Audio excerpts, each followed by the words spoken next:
Hello everyone, it's Jake from Fife Paranormal, and about a week or so ago I talked about why I chased after a demonic entity, and I alluded to a spirit at St Albans that goes by the name of Tall Man, or that's just what people call it, and I alluded that I had a bad experience with it and that it's basically a tough entity, a bad entity you don't want to deal with. So I'm going to talk about Tall Man and the experience I had with it and what I think is going on, because there are deep layers to this whole story, and I'm not going to do like a big gigantic video going through them all, but I'm going to give you some background, my experiences, and what I think's going on. So during the pandemic, St Albans Sanatorium was closed. No public events, no haunted houses, you couldn't do a private investigation of it, nothing. No one was in the building. So fast forward to whenever they did open it up, the first people that went inside, of course, were the owners and a few volunteers, and they told me that the building felt different. When they went in, they said that there was a slightly different energy to it. Now, they didn't say whether it was a good energy, a bad energy, they just said it was different. But the way that they kind of paused and their voices kind of, the tone deepened, that kind of tells me that it was more likely a negative tone. That was kind of into it. They just didn't want to say it, which I understand why. That's, I could be wrong. It could have been a positive tone, but that's the way I interpreted their message, was that it was negative. So they do a few events, and some people start noticing some weird shadow figures around Muffin Man hallway, as well as the green room, and I even heard reports that it was around the bowling alley. And I'll get to the significance of these areas here in just a second. But basically, people were reporting a really tall figure that had a really weird oppressive energy and just made everyone very uncomfortable. So fast forward to when I went there last year. And this is the first time that I had been to St. Albans since the pandemic began. It was actually the first time I think I'd been since 2018, I think was the last time I had been before this. And instantly within walking into the building, I could tell something was a little different about it, but I kind of chalked it up to, hey, I haven't been here in a while. I'm not really tuned to its energy anymore. I just kind of have to get reacclimated. So I did that. They had one of those flashlight tours where we walk through, take pictures, they tell the history of it. A lot of fun. But I went along with that, and I just remember kind of walking to myself just a little bit, and the energy just being kind of different. Now, I was thankful. The group I was a part of, they said, hey, Jake, we know you're a good investigator. We know you know the location. They're like, so if you want to wander just a little bit, not too far, but just a little bit, that's fine with us. So I didn't wander too far. I mainly stayed with the group because a lot of people did have questions. But I did wander because I knew I was going to be doing the investigation that night, and I wanted to just soak up that energy. And I wanted to get reacclimated with it. And certain areas of the building, I could tell it was very different, and that included the bowling alley felt different. Electroshock felt different, which was weird to me because in all the visits I've been to St. Albans, all the investigations I've done, I have never gotten anything in electroshock ever. It just doesn't happen for whatever reason. And then up in the rocker room felt very different, which rocker room always had kind of like this meh energy that sometimes it's all right, sometimes it's just kind of bad as in kind of negative, but this was leaning more towards the negative side, and I didn't quite understand why.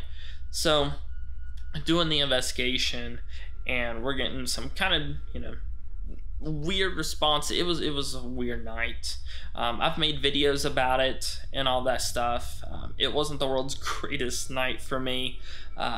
There's some files from that investigation that I refuse to listen to, even now, a year later, because one, it brings back bad memories, because I had some weird thoughts and, some weird things happen I didn't like. But there was also some weird energy that was in the air. We got some very disturbing things over the spirit box as well as EVP. And there's a weird thought in my mind that there might be an energy imprint on some of those recordings. I don't know why I feel that way with this. I've never really felt that before, but I've kind of steered clear of it. That's just something I prefer to do.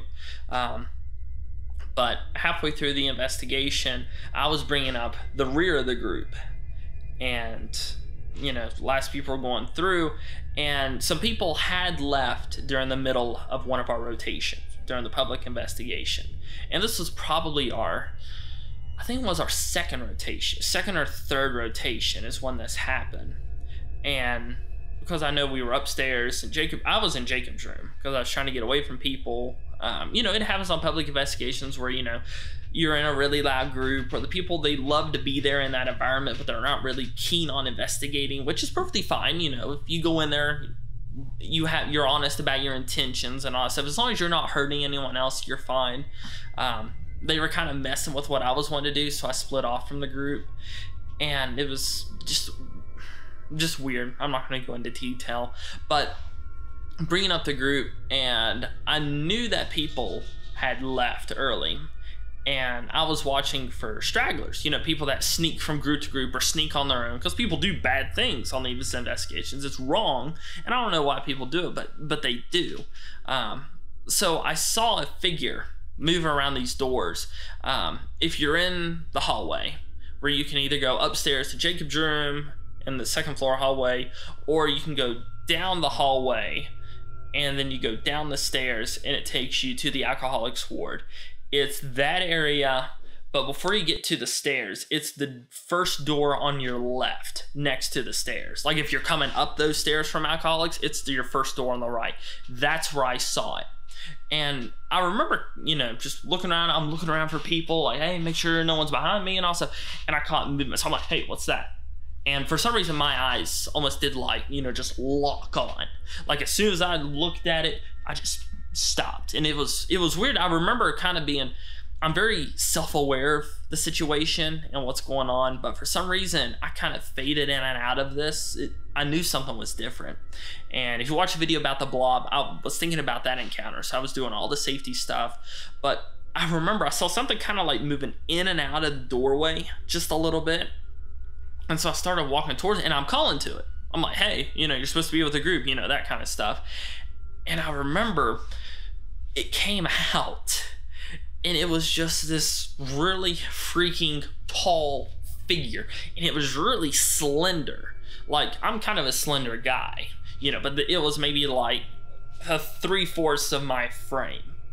And I knew instantly that it wasn't human. I just knew that. But it made just this weird step out and then step in motion. And I remember jogging towards it, and then when it made that last motion, I just ran right after it, kind of like with the blob creature. It's one of those, fight or flight kind of deals. And for whatever reason, I had to know what it was.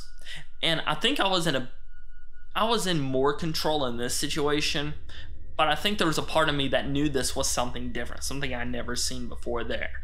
And I had to know what it was. And then also, kind of by the way it moved, there was still kind of a thought in my head that it was just a tall person that was possibly a security risk. So I remember running through, these tarps, these rooms, back areas, and I'm chasing this thing. Here's the trippy thing. As you're picturing me going through these hallways, chasing it, I have no flashlight, and it's in pitch darkness. So how did I know where to go? Even though I'm running through these claustrophobic hallways, in and out of rooms, brushing up against stuff, how did I know where I was going? It makes no sense, looking back on it. But I remember entering this room, stopping, and it's gone. And it's this big pink room with a bunch of costumes and stuff. I remember weirdly there was a light on. And still this day, I don't know why there was a light on. I talked to some people, and they don't know why there was a light on. Heck, I talked to 3 or 4 guides, and they looked at me dead in the eye and said, we don't know what you're talking about. We've been here for years, and we don't know what room that is. And so when they told me that, naturally, I was like, uh-oh. I was like, was I in some weird dimension, or something like that? I was thinking it was kind of the blob thing all over again. So snapping back to reality, I'm in the room, and I remember feeling just this, my back's to the door that I just came in. I turned on my flashlight, and I don't know why I turned on my flashlight, because the room was lit up, but I kind of felt the need to. When I hold a flashlight, I guess the reason is because it is kind of a big flashlight. It's not a mag light, but it's like, one of those heavy duty work lights. And the way I hold mine is, kind of like security holds a mag light like this, so that, if someone attacks you, you can just use it as basically a baton. And I guess that's just like a natural instinct for me. Also goes back to my military school training. But I remember just kind of holding it, looking around, and I just felt like this weird presence of just like, it kind of felt like a wave came crashing into the room of energy. And I turned around and it's standing at the door just looking at me. I don't remember a face. I don't remember anything like that. I just remember it was this really tall creature. And I don't remember any sound. There might have been like light noises it was making, but I just remember feeling like I was about to die. And, you know, I was like, this thing's gonna hurt me. I might not survive this. I actually had that response of, oh crap, you know, I was dug in for battle. I was ready for battle. And I remember it was coming into the room towards me, and I'm frozen. You know, I'm just standing there, kind of like, I don't know how my face was. I was probably like, but the way I remember it is I was just like watching it. And I remember getting rage for whatever reason. And that's probably because it was a darker entity. It was feeding off of that. And I just remember it was coming close, and I kept looking, because the way it was, there was a door, there was a side room, and then there was a little stairwell that goes down, and that actually, I found out, leads to alcoholics. And I just remember kind of looking between, like, you know, where do I go? Where do I go? You know, I didn't want to dig in to battle this thing. I didn't want it to affect me, because, like I said, it's coming at me. Like, it's probably 15, 20 yards away, and it's closing in kind of fast. And I just remember taking a deep breath, and I bolted down Alcoholics Ward, and I ran down as fast as I could. And I got to the bottom, and I remember turning the corner that takes you into Alcoholics, and I could hear footsteps behind me, and it sounded like heavy boots, like it was slowly following me. It was real creepy sounding. And I ran into another group in Alcoholics, and they were pissed off that I was running, which was weird. They said I was running through the halls yelling, "Who are you? You know, where are you?" and all that stuff. I don't remember that. I don't remember that at all, but they said I was. So they were probably right. So I told them, hey, you know, I'm sorry. They gave me a spiel about safety and all that crap, which I thought it was funny because, you know, I hold safety to a high standard. And I was like, yeah, I was wrong in this case. I deserve it. So I walked through there, and I went back up through the hallway, and I was going back towards the break room because it was basically time for us to finish up. And I remember kind of getting this feeling that I need to turn around, you know, just like, hey, there's something behind you. You should probably look. I didn't, though. And I'm very glad I didn't, because I have a feeling I would have seen it, and I don't know how it would have pictured itself. But long story short, I'm talking at the end of the night with some people in the security room, and I told them about what happened. And they said, oh, it sounds like you ran into Tall Man. And so they're telling me that, you know, one of the volunteers had their daughter there. Basically, you know, note for note, the same thing happened to this woman's daughter, who's like probably between 5 and 9, and it had her cornered in the same room, and that she was like screaming, "Mommy, mommy, help, help!" And she said that, you know, it was like the sound was bouncing off of this thing, and that it was making like these weird breathing noises coming towards her. And the little girl actually described it, if I remember right, as it kind of was like unfolding its arms. And that's very key there, because there is a map of St. Albans I have that alludes to a barbershop, a storage room, and some offices underground. Now, I know where these rooms are, and I've talked to people who have been in these rooms, but you cannot get in these rooms anymore. They're completely blocked off, tarped off. You can't get to them. I was told that at one point they did have the rooms open for one haunted house in its entire, you know, how many years they've been doing it. It seems like a decade now. But the reason apparently they only did it once is a volunteer. This is a story I heard. I don't know how true this is, but a volunteer was down there by themselves, you know, doing like a final rounds, and they said that they made I guess you go, you know, downstairs, down more stairs, come to a landing, and then you go in. It's kind of like the isolation. I think it's kind of that setup, and judging by the maps I have, the floor plans I should say, that's what it looks like. So she ran that corner, and she described something kind of hunched over. She called out to it like, hey, who are you? And that it stood up and unfolded its wings, and she described it almost as like a bird creature, with glowing eyes, and that she bolted, and ever since then no one's ever been down there. So when that little girl said it looked like it unfurled wings, that is very telling. These stories are years and years apart, because I remember hearing that story, you know, when I was 17, about to do my first private investigation. So, you know, you're talking about something that's been there for 5 years, but it's kind of been in the shadows.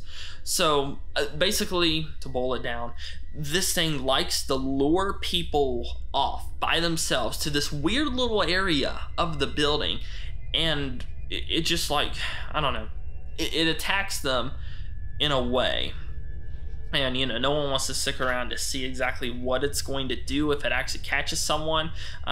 It made a person who investigated. I heard a story of a war veteran who went in there and basically lost his mind. This thing just made him have PTSD. He had not quite a breakdown, but, you know, they had to leave very early into their investigation because he basically had a similar experience that I did, only he was chasing it. And these people claimed that they could see it on one of their FLIR 1 little app things, and they said it was like this weird cold mass, and they said it was leading him like back and forth, and then finally it went up to the ceiling and like dissipated. But he was saying that he could still hear it and all that stuff, which, you know, it messed with him somehow. So the fact that some of the stuff that people claim about this entity and what I experienced, it does sound like it's been there before. You know, the evidence I present for that is the unfurling the wings. Is this a spirit that is like a background character? You know, there is a hierarchy of spirits at St. Albans. It's so intricate and so fascinating to think about. You know, there are spirits that are higher on the totem pole than others. You know, for a while I thought the blob creature was the highest, but I think this one had a stronger energy and is probably higher. I think this entity could be responsible for a lot of the doppelganger reports. It might even be responsible for the creeper, or the, you know, the weird shape-shifting thing that people experience. There's also a thought that what if it's an elemental? Which is entirely possible. It could just be a straight up demonic entity. It does have kind of the attributes of that. Typically elemental spirits will leave you alone unless, you know, you've really pissed them off or they're guarding a place. But the fact that since the pandemic, you know, this thing is starting to show itself, that tells me there's something a bit deeper going on here. I'm not saying that I think people were breaking into the building and maybe doing rituals or summoning stuff, but all I know is pre-pandemic, there was maybe 1 or 2, maybe 3 sightings of this thing. But since it's opened, people are, you know, reporting it a lot. Something has changed. And what has to do with that? Well, the building was shut up for almost a year. So, I don't know. I did kind of get an idea that someone might have done something in the building. Not saying that it's a guide, a guest, or something, but typically whenever you go into a location and certain rooms, you know, a location that you're familiar with, like you've been to a place 10 million times, you know, like the back of your hand, but you go there that one time and something's different. There is a cause for that. You're not crazy for thinking that. Your body is telling you right. So what exactly changed and either exacerbated the sanity, or I guess brought it out of the shadows, or really pissed it off? I don't know. That's one of the questions when I go back I would love to find out. But whoever or whatever Tall Man is, it is a very scary entity. It's a very powerful entity. And so if you ever go to St. Albans in the future, even though it might make for great evidence, I don't recommend going after it. And if you see it, try to get evidence of it, but I would steer clear of it. So I hope you all have enjoyed this little video. I know it's been kind of therapeutic to talk about it because it was a tough experience. What do you think Tall Man is? Have you ever run into any situation at another location where there was kind of a similar thing going on? If you enjoyed the video, please leave a like and a comment below. If you haven't already, be sure to subscribe for more videos. We're going to try and post more frequently here because our schedules have kind of calmed down just a little bit. But I hope you all have a good rest of your day. I'm Jake from Fife Paranormal. Have a good one.